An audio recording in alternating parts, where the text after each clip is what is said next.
Je vous accueille au musée Massé pour vous présenter la dernière acquisition du musée. Donc il s'agit d'un buste en marbre blanc de Carrare daté de 1920, donc qui représente une jeune fille. Nous devons cette sculpture à Firmin Michelet, qui est un artiste tarbais né en 1875. Les Tarbais le connaissent bien puisqu'en fait c'est lui qui a réalisé la statue équestre du maréchal Foch aux Allées.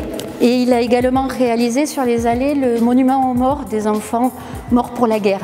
Cette sculpture autour de laquelle donc, on peut tourner pour voir les détails, c'est une sculpture qui représente donc une jeune fille dont on ignore l'identité.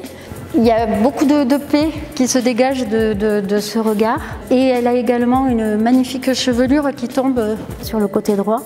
Et cette chevelure, on remarque qu'il y a une couronne de fleurs.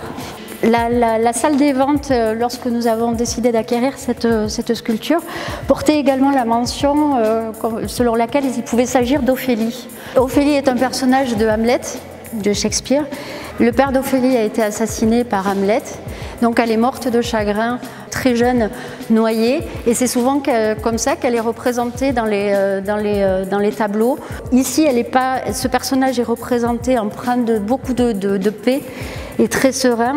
Donc est-ce qu'il s'agit d'Ophélie ou non? C'est une supposition par rapport au fait qu'Ophélie est souvent représentée avec une longue chevelure et avec des fleurs dans les cheveux.